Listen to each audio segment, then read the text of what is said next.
Welcome back to the Music Teachers in International Schools podcast. I'm your host, Chris Colmar, and this podcast is all about exploring the unique world of international schooling and music education with the goal of building a stronger and more connected community of music teachers working in the world's international schools.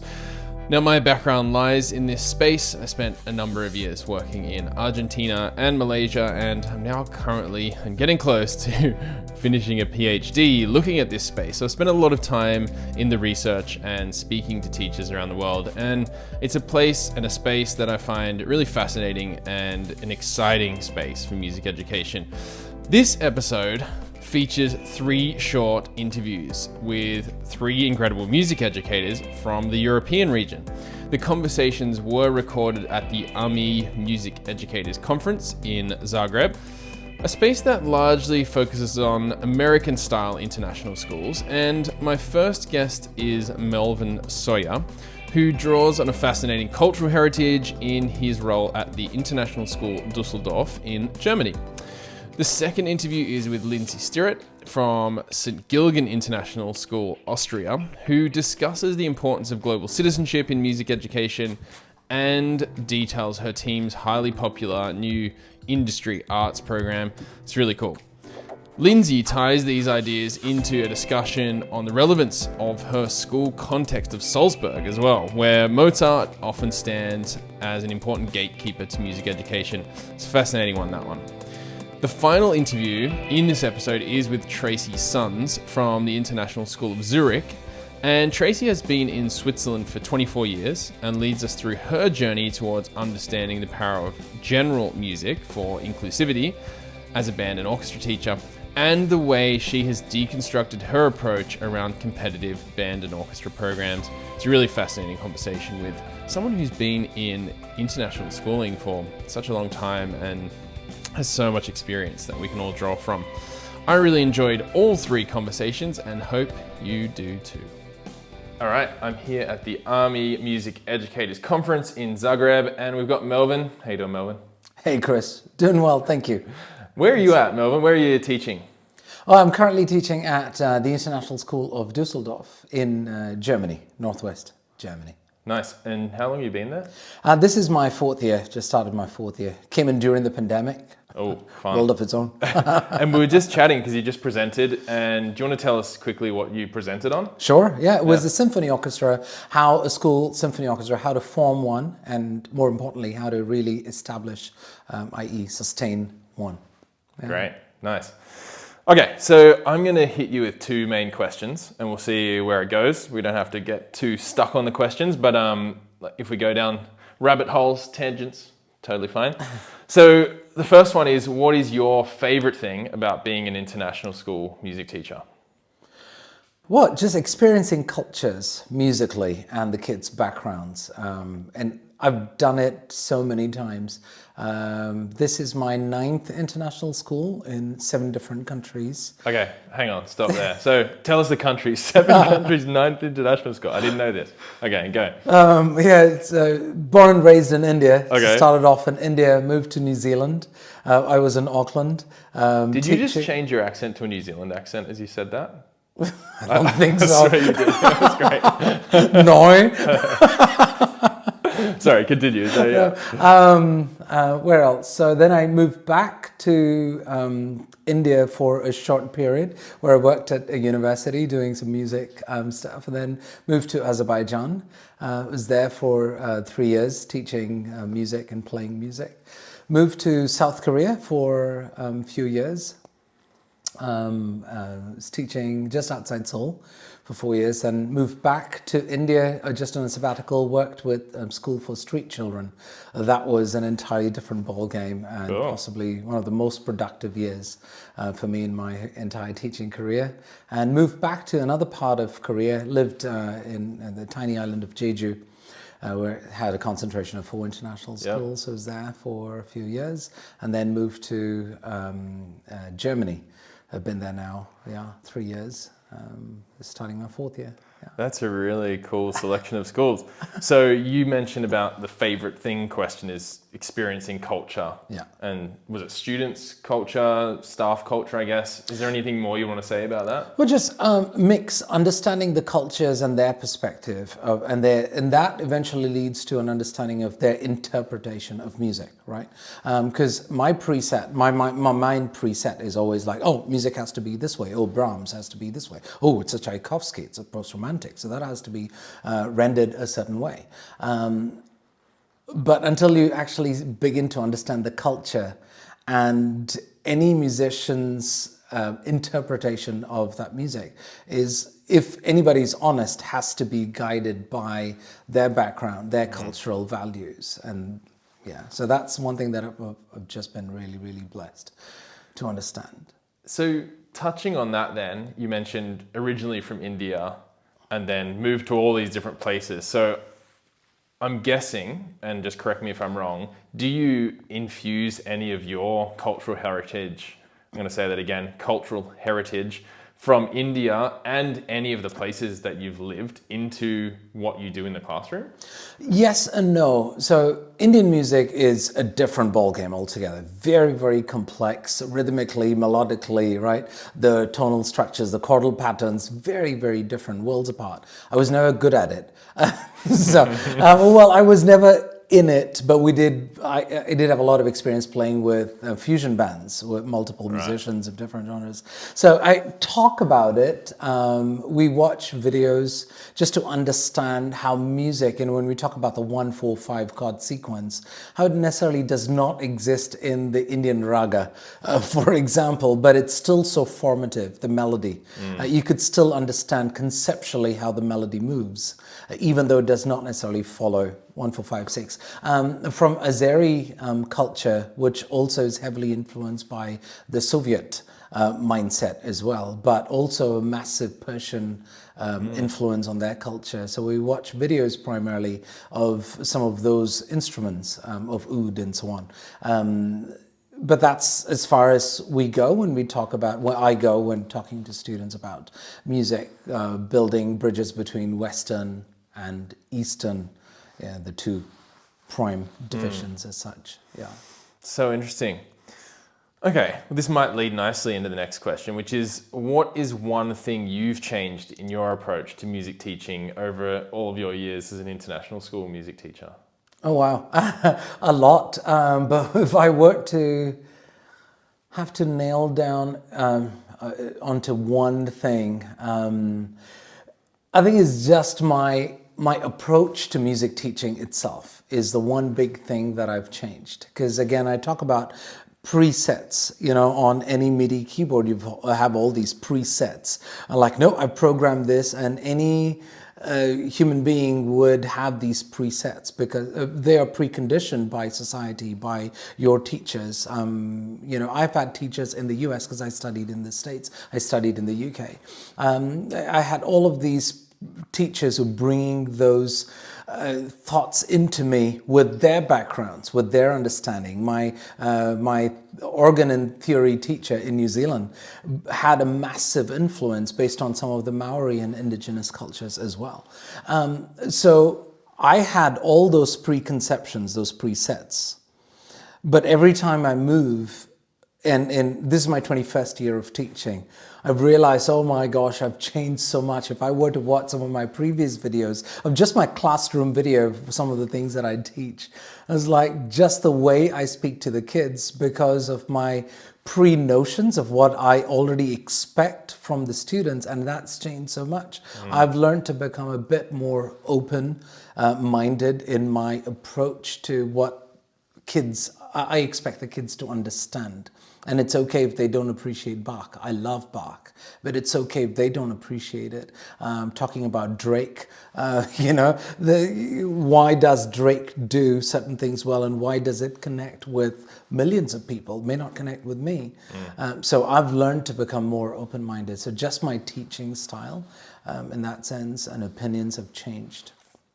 I like it. I like your terminology choice there, the preset idea. That's quite cool. I haven't heard it put that way.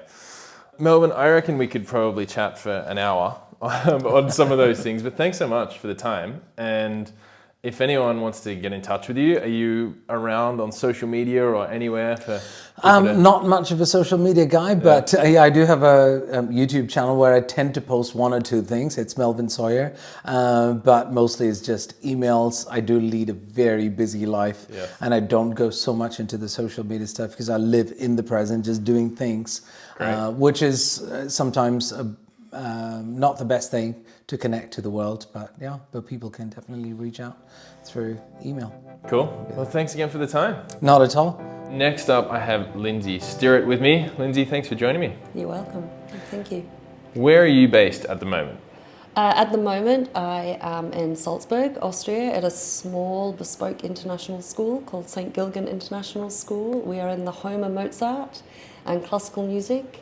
But we do much more than that. When we chatted in the corridor, you were like, I do music and skiing. Is that pretty much it? Yep, we could look out from the music department onto the ski slopes and see the gondolas going up. So we have quite often taken the kids up the mountain, students up the mountain, and had lessons up there when it's been good, and skied down. It's a best of two fantastic worlds there.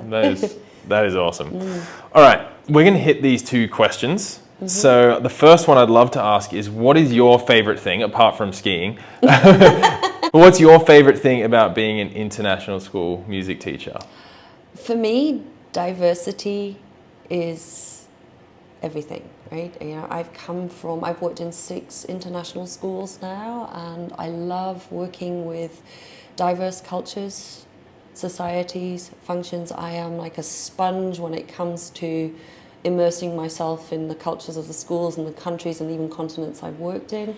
I have learned so much from my fellow colleagues and students about music and world music, ethno-music, and for me it's massive. It's part of my identity of who I am as an international music educator, to work with students to make them aware that there is so much more globally and global-minded in that sense, than what their small little bubbles can sometimes be.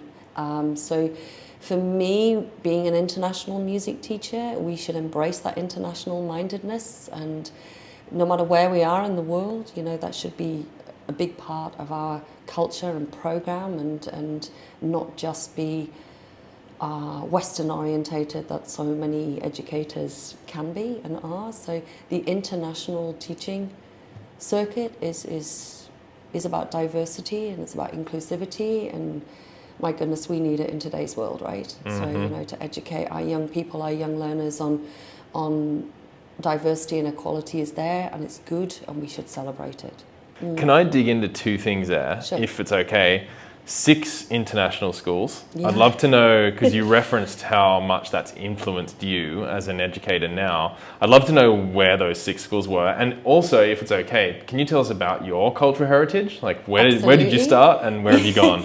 So I grew up in the north of England, born and bred in the north of England, but my family is from all over Europe. So I grew up, studied in the UK, and went to music college and was a musician for a long time, and then met my husband, who is also an international teacher of maths. He's a maths professor, and we both had this yearning to travel, and obviously we've got family all over the world. Right? My family's from Europe. I've got family.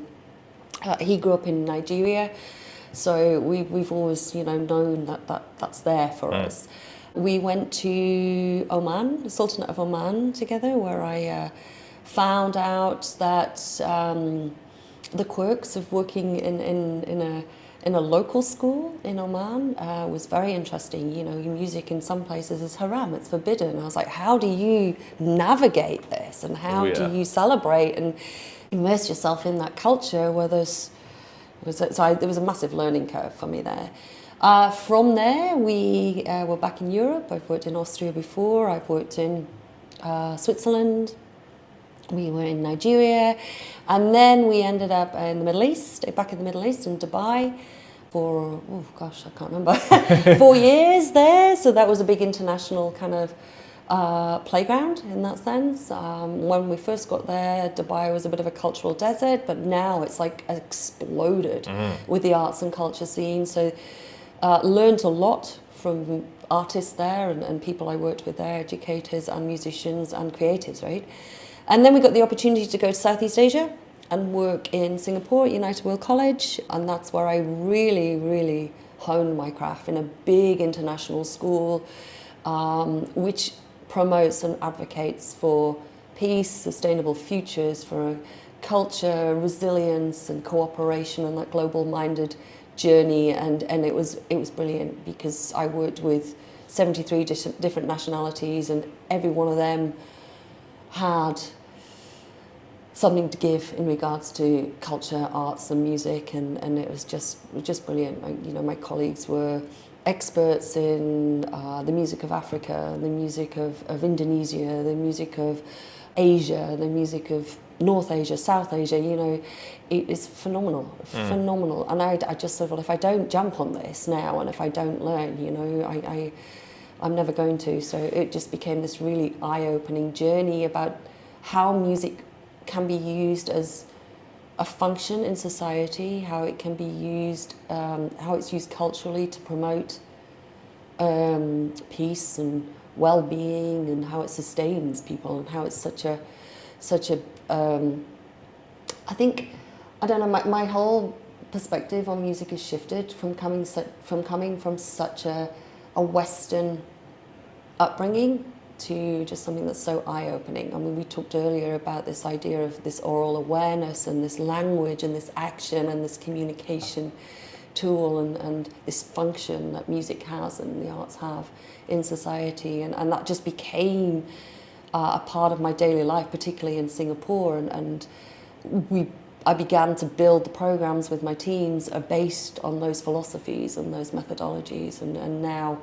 it really is fundamental to who I am as an international educator. And now I'm back in Salzburg and in the home of Mozart. So I am bringing at a school where it's traditional, but also we have this wonderful new avenue of world music and ethno music coming in, bringing it into the Salzburg and Austrian areas, and yeah, it's super cool. My second question was going to be, what's one thing you've changed in your approach since teaching music internationally, which I think you've covered in your last response. But if there's anything else, feel free to add. But I did want to touch on something about Salzburg and the home of Mozart, because we often talk about context on this podcast, and people working in particular parts of the world where they're like, I'm bringing in the local context into the classroom. Do you find yourself bringing in the local, like the Mozart-ness of Austria into the school context more because you're there, or are you so kind of deconstructed and diverse in your approach over all this time that you're just kind of like, let's do it all? I think you've got to have a balance, because coming to an area which is so invested in that genre and that area, I think there is very much an appreciation for an acknowledgement of that. Yeah. And we teach the works of Mozart, we teach the classics, we teach, the history of Western music and all of that, but with the mindset that there's so much more to that as well. So it's finding a balance in the learning program, because to ignore it, I find is a little rude, right? We've got to acknowledge we're there, and there's so much to gain from that. There's so many fundamentals and skills and pathways that the works of Mozart and the other greats of the Austrian area. Well, it was a centre of Western music, right? And I think it's really important for students to understand that local, and for some of them personal context, but there is the global context also to acknowledge. So we've really worked hard at finding a balance, because to ignore one or the other in an international setting is just not appropriate, right? So that's pretty cool. One thing that I've really changed or embraced, or not really changed, but really kind of gone down that rabbit hole, I think we talked about earlier, is that the use of tech and the use of the creative industry in the classroom. And what we've done in St. Gilgan in Salzburg is introduce something called industry arts into our middle years program as a foundation IB kind of program pathway. And my colleagues there and myself have really nurtured this new experience in music and the arts. So it's integrated arts, it's the creative industry in real life practice situations. We work on new technology pathways. We work on studio production, and as a musician, it's more than being nowadays a performer or a composer. You've got to be a self-entrepreneur, you've got to be flexible, you've got to understand recording, audio, visual, new advances in AI, for example, and how we can use that to our advantage, because it's not going away, right? It's just going to keep evolving and keep there, you know. So as students of the arts, we really enforce the fact that you've got to have a technology kind of mindset. You've got to embrace this, because let's face it, you know, they want to go into arts and further education. There's so many options now. There's so many options. You want to be an artist, you want to be a performer, you want to be a creator. You've got to understand how to promote yourself. You've got to understand how the business works, how the industry works. And there's so many roles that they need to be aware of. So we've really, this industry arts course has been really a great platform to explore that. And basically they have to manage events, learn the business, understand how socials work, how social media work. They understand how production, sound design, composition, performance, but how that collaborates with the visual arts, the design arts, the creative arts, the expressive arts, you know, the world of dance and movement and the world of theatre, how that can all, the stagecraft elements of that. It's so much more nowadays. And if we don't bring that into our curriculums, our learning programs, you know, I think we're doing a disfavour to our students. I think it's really important as educators in an international school anyway, a school which schools which tend to give you the flexibility and have a little bit more open-mindedness to this culture and to this practice. I think, you know, we should be doing this for our kids. So the program's really taken off. We've had a 62% rise in numbers and uptake in numbers, and you know, we've got kids now wanting to get into engineering, production, the business side, and working with our artists in residence. We have an artist in residence program, so it's not just done by the teachers on the faculty. We outreach to studios and production elements across Austria and indeed across Europe. We have a visiting artist in residence program where people come in and work with our kids. That's cool. And we're now finding the uptake in numbers and the confidence of embracing the IBDP now and the collaborative nature of the new directions for these courses.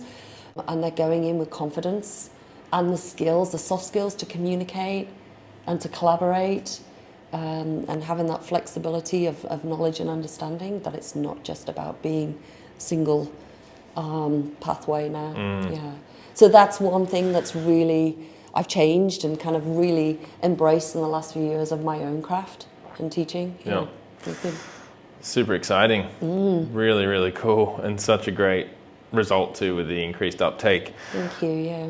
We could probably talk about all these things for a lot longer, but just, you know, we're here at the conference. There's so much to experience here, so we'll keep moving. But if people wanted to learn more about, say, this course you've just described, is there a way to reach out to you? Are you on socials? Are you anywhere handy for people to find? You can find us on Instagram. SDGIS is our St. Gilgan International School, and you can find links there to the websites and to the socials on there, which the students do, right? We ask them to build a brand, build a company, build a collective, and with that comes the whole promotional aspect of it. So, yep, I can share with you the kind of the socials and the links there. And this course is gained a lot of interest, particularly in the MYP as well. Yeah. And we hope that it kind of just gains ground, and we've got other schools who are interested. We've presented here at the AMI conference and had a lot of people in there going, well, how are you doing this and how does it work, and the logistical aspects of setting up such a course.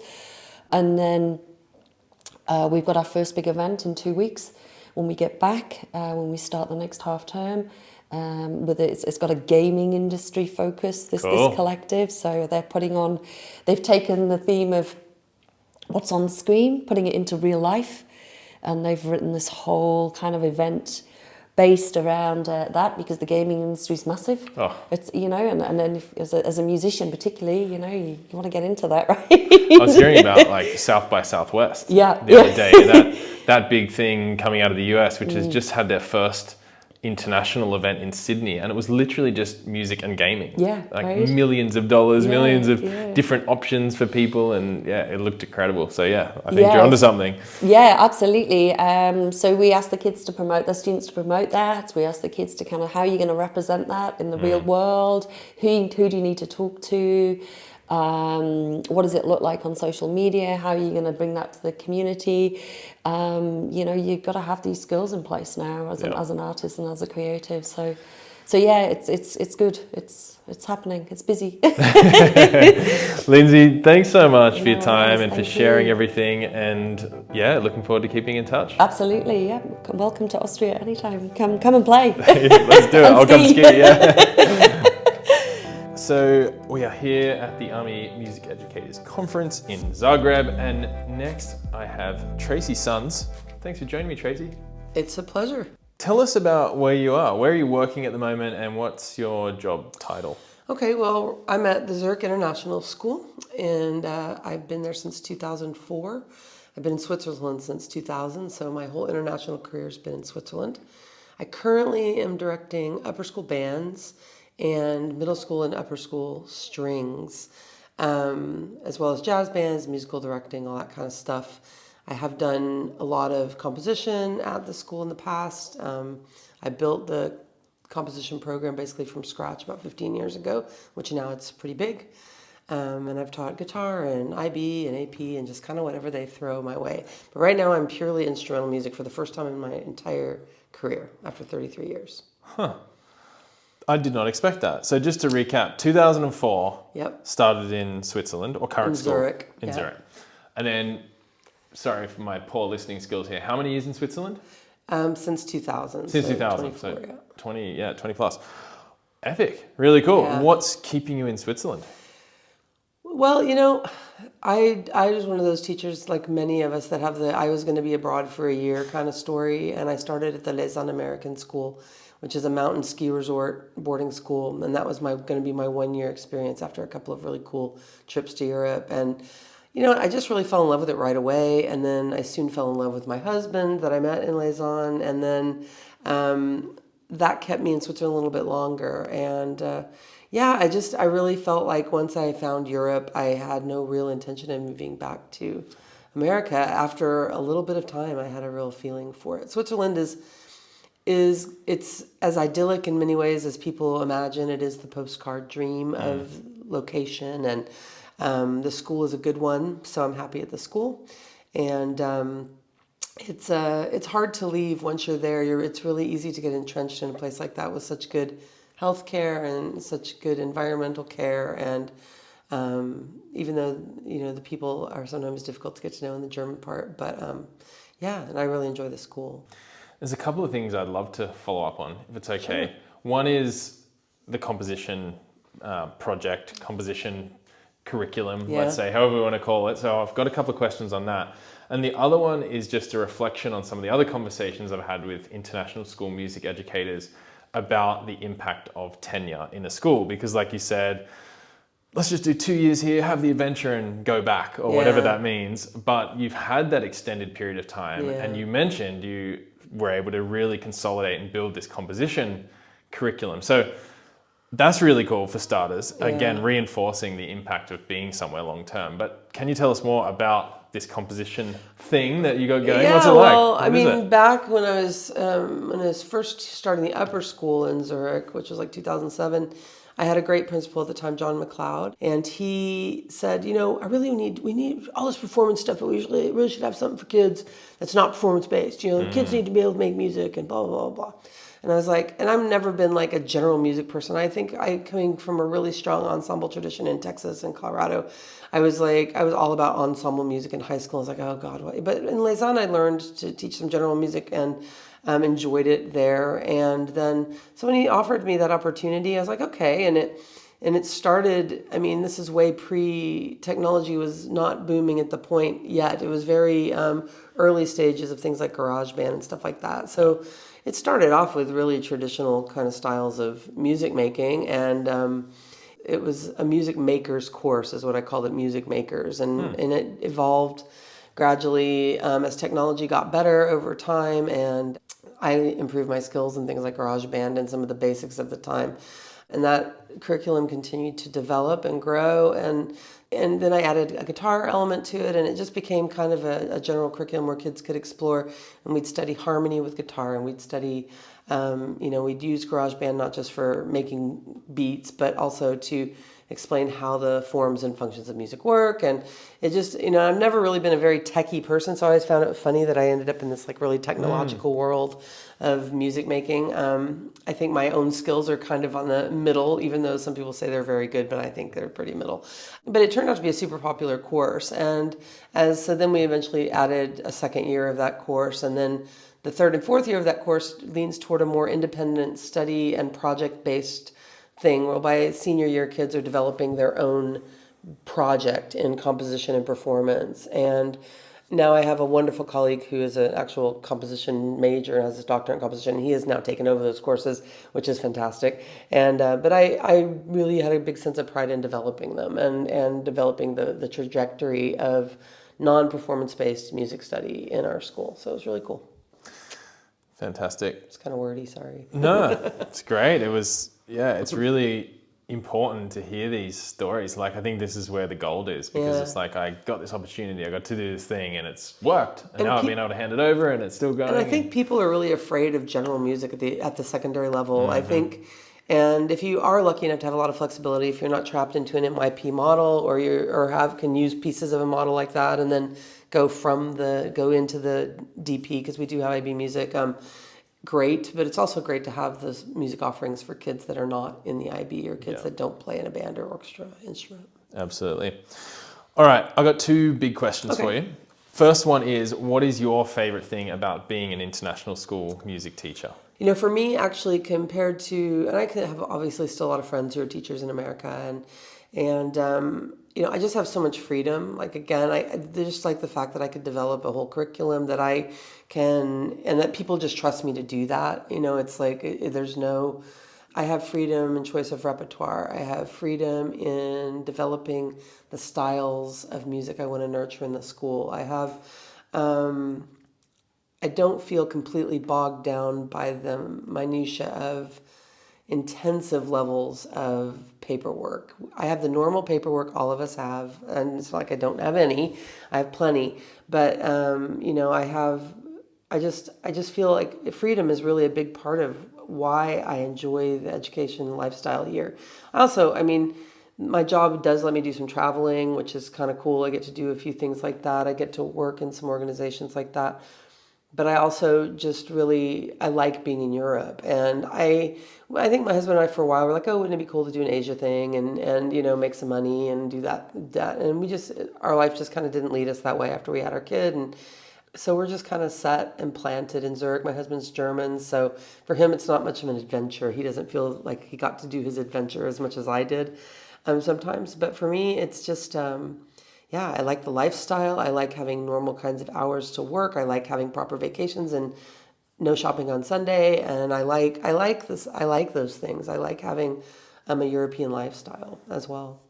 I think you've probably tackled this question a little bit in our earlier part of the conversation, but let's see what happens. What is one thing that you've changed in your approach since becoming an international school music teacher? The one approach, like I said, secondary general music, I think can be an awesome experience for kids. And that is a big one for me. It was eye-opening to me.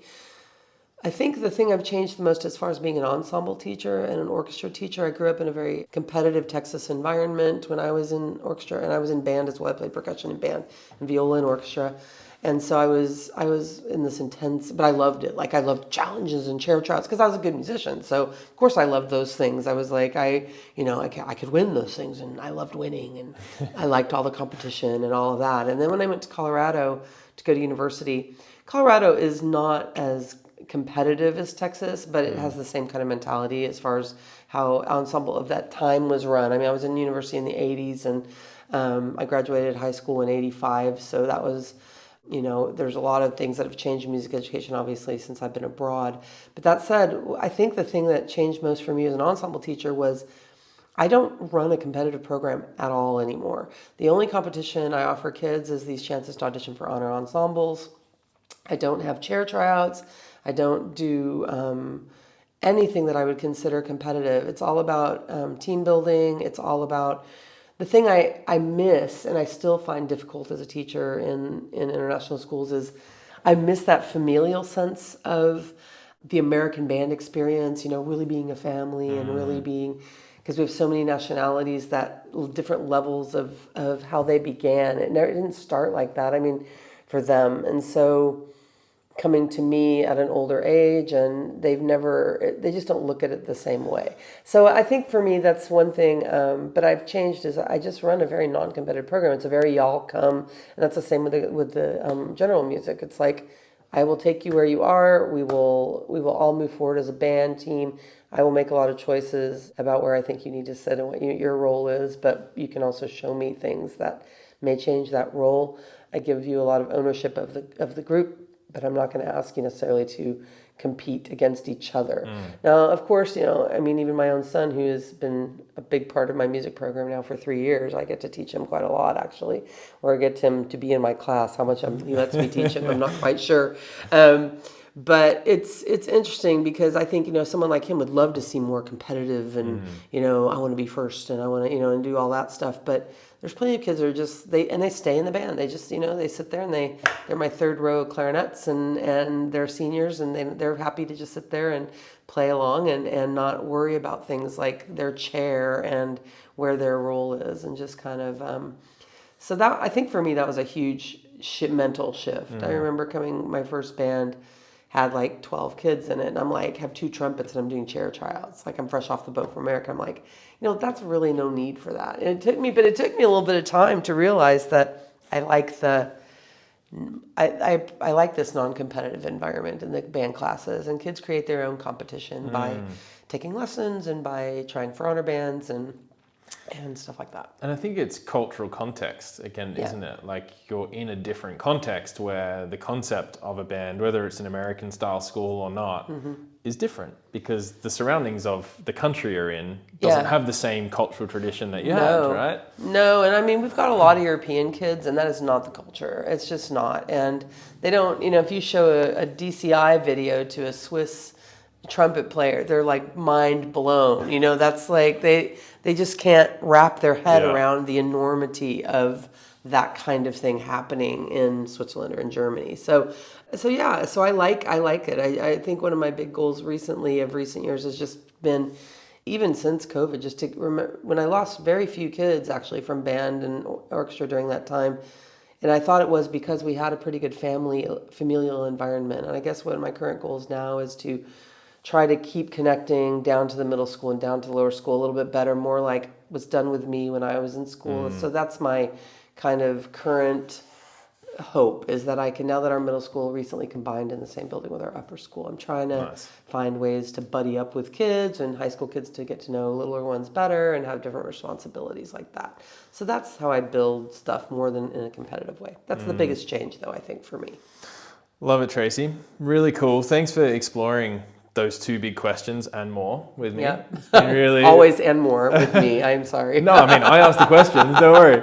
It was really cool, and hope to keep in touch and hear how the next, the rest of the year goes. I'm sure our paths will cross again. So thank you for the opportunity. Thank you for listening to this episode of the Music Teachers in International Schools podcast. Listen to other episodes by visiting mtiis.com. or learn more about our community on Facebook by simply searching for Music Teachers in International Schools. If you know someone who you think I should get on the podcast, I'd love to hear from you. You can find me at chriskoelma.com. ChrisKoelma.com. See you next time.